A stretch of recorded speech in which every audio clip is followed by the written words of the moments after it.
And I love what you said. Thank you. Speak up. And Jacqueline, again, love what you said. So I want to make sure that we pay attention to the tables. There are so many tables we have here. I think there's Tri-Valley for Black Lives.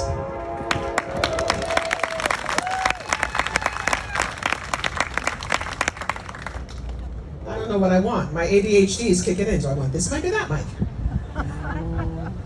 We have our sponsors. Let's be honest, this would not be happening without Livermore Indivisible. Our sponsors, our phenomenal sponsors, they have a table.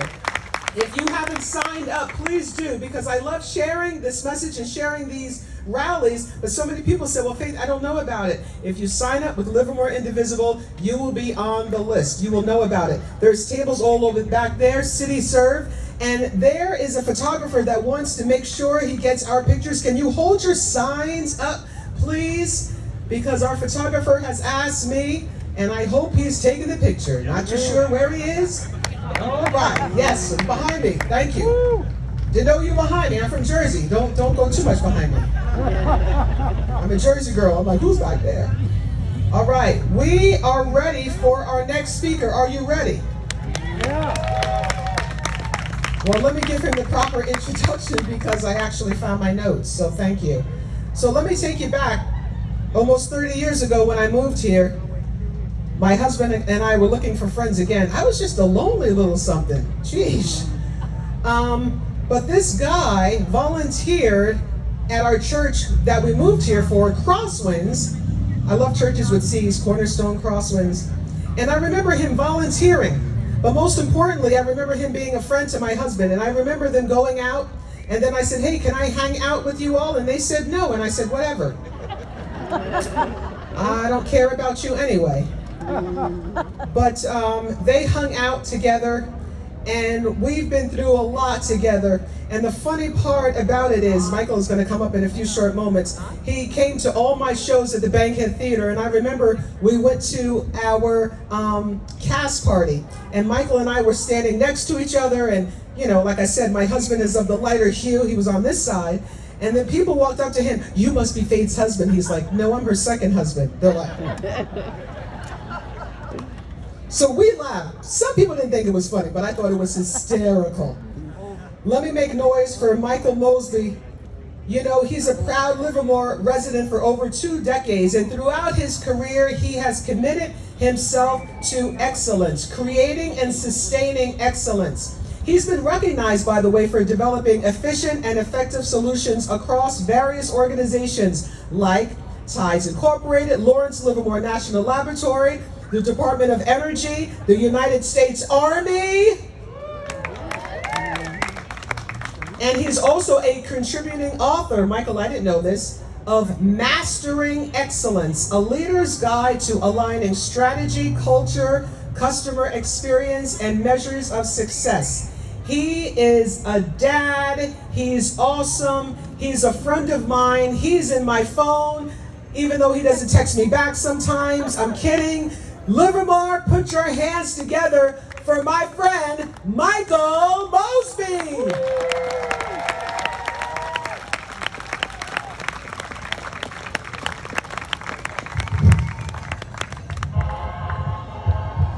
Hey, you know what? I'm still her second husband. I don't care what they say. What's up, Livermore? Hey, you know, Faith did start this thing off with a chant. I think we need one more. I just want to kick up the energy a little bit. So I'm going to say, good trouble. Y'all say lives on.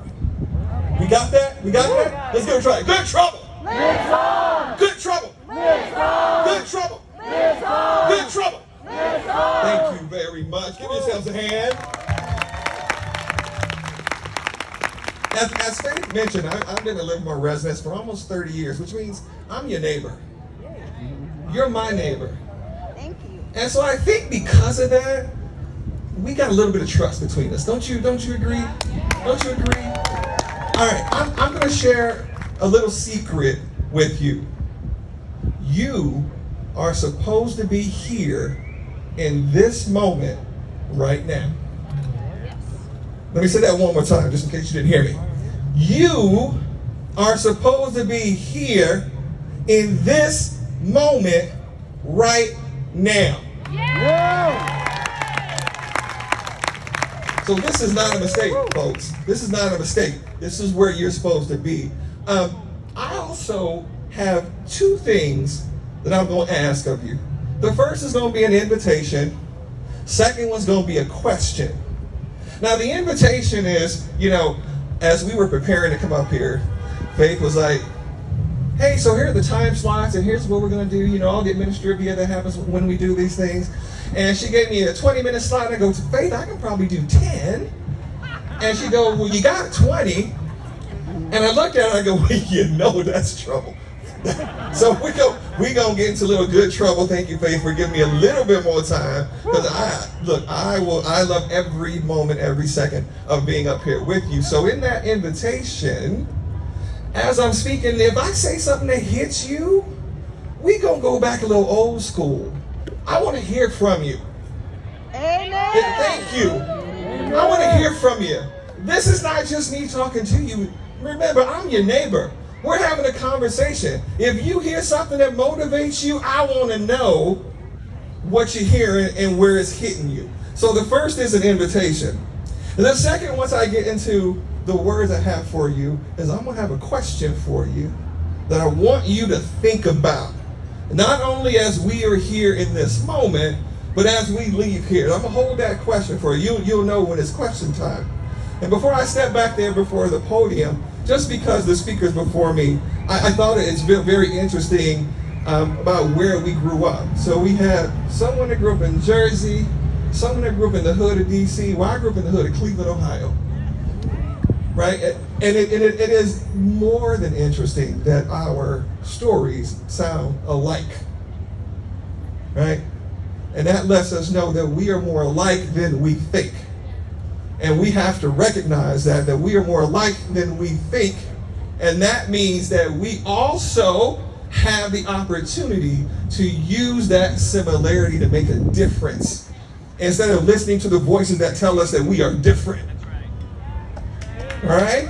Thank you. That's the invitation. That's the invitation I'm talking about. Thank you right there. Hey, so if anyone knows me, they know I am full of stories. And I'm going to share a few with you today, but I do want to talk a little bit about John Lewis and why we are here. Because of his legacy and that idea of legacy. I have a hero in my life. His name is Reese. Now, the reason that his name is Reese, because in my neighborhood, we never went by our first names. Everybody had a nickname. And Reese ate Reese's cup. So he got the nickname Reese. Now, Reese was also the toughest guy in my neighborhood. And if you grew up in a neighborhood, you might have had this person around, the toughest person in your neighborhood. So Reese ran everything that we did as friends. And I hate to say this, but this is the truth. Once my friend group, once we got to around 14, 15, you know what we did? Fought. We got into gang fights all the time. We were on 99th Street. We would fight 102nd Street. We would fight 93rd Street. That was what we did because that was the environment we were in. Well, we had planned to go and fight 102nd Street. We're all sitting on Reese's front porch. We're all gathering. Reese was our general. He was telling us what to do. He looked at me and he said, Mose. Mose is my nickname. You ain't going. And I looked at Reese. I go, what? He go, you ain't going. And I'm like, I am going. What you mean I'm not going? And he said, I said, you ain't going. So as my friends left, Reese pulled me aside and he said, Mose, listen to me. You are the one of us that will make it out of this neighborhood. So you are not going. And hey, and I am sad to say, that was the day Reese got killed in that gang fight. I stand here, and I'm getting teary-eyed right now, but I stand here because of Reese and his legacy. We stand here because of John Lewis and his legacy. There are folks that stood before us that allow us to stand here today And I hope you have someone in your mind that brings that to light for you as well. All right, I'm gonna step up here because I really have some words for y'all. Hold on a second.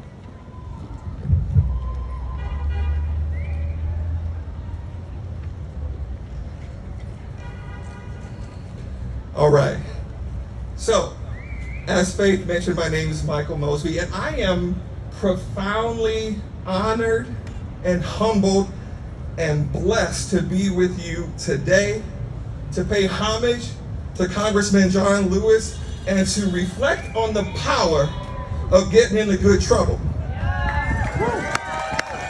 I also want to thank Livermore Indivisible for creating this sacred space and giving us the opportunity to have our voices heard. But before I go any further, I have one question. This is my question I got for you today.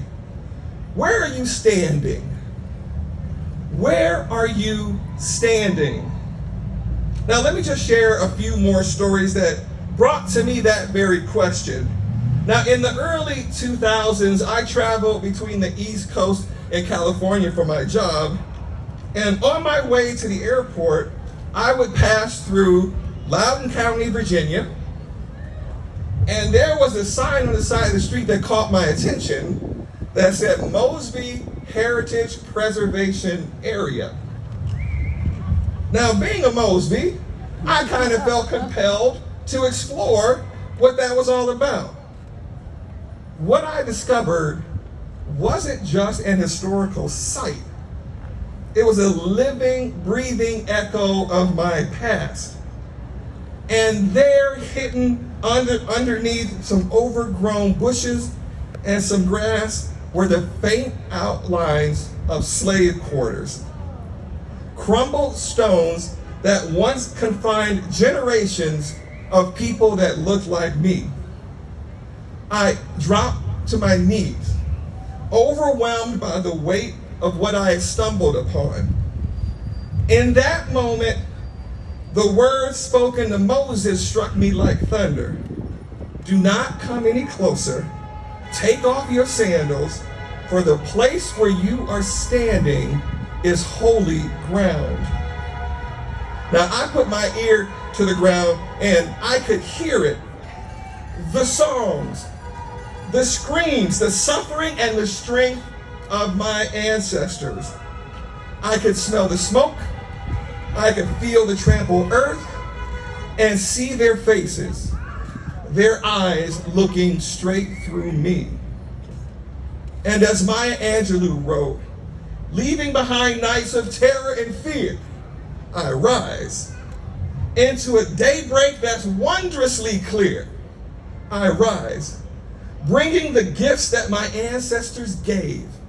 I am the dream and the hope of the slave. That day, I knew exactly where I was standing, on holy ground, on the shoulders of those who came before me, who prayed my life into existence. So I ask you, where are you standing today? Fast forward to 2021. After the pandemic, I took a 14-day journey along historic Route 66. And I timed my trip to arrive in Tulsa, Oklahoma during the 100th anniversary of the Tulsa Massacre. I stood in front of the Black Wall Street Memorial. I ran my fingers over the engraved names of the innocently slain. I closed my eyes and imagined the terrors of families driven from their homes by mobs with bullets and torches and bombs. I knelt on the stairs of Vernon AME Church, tears again falling as the spiritual vacuum of injustice drained the strength from my body. And yet through the pain, I saw a city still standing, still seeking healing, still demanding justice. I stood with them. Amen. Where are you standing today? Let me share one last moment with you. June 4th, 2020, this very spot, this community gathered to mark the end of the Say Their Names March. I stood there with my family, my friends, my neighborhood, to stand up for those who could no longer stand up for themselves. Were you here that day? If so, I ask you again, where are you standing today? In his 1965 speech in Montgomery, just weeks after Bloody Sunday, Dr. Martin Luther King Jr. proclaimed, "The mark of the moral universe is long, but it bends toward justice." I believe those words. But I also believe this: that arc does not bend by itself. It bends when we stand on it together with courage and conviction. So if you're asking yourself, what can I do? I'm just one person. Let me tell you, stand. If you've already been in the fight, organizing, speaking, voting, giving, keep standing. If you're still trying to figure out how to engage, whether it's your voice, your time, your money, your passion, now is the time to stand. Amen. Turn to your neighbor. Ask them, where are you standing today? Turn to your neighbor right now. Ask them, where are you standing today? That's right. We're here. John Lewis urged us to get into good trouble, necessary trouble. Because when we get into good trouble, we are no longer bystanders. We are no longer spectators. We are standing 10 toes down on the arc of justice. When we get into good trouble, we say no more. No more silence, no more injustice, no more waiting. Yo. We bend that arc by standing up for dignity, Woo. for equity, Amen. for each other. Amen. So rise up right now. Stand up right now. Where are you standing today? Where are you standing today? Where are you standing today? Stand for those who came before us. Stand for those crying out right now. Stand for the generations yet to come. In the book of Ephesians, it says, therefore put on the full armor of God, so when the day of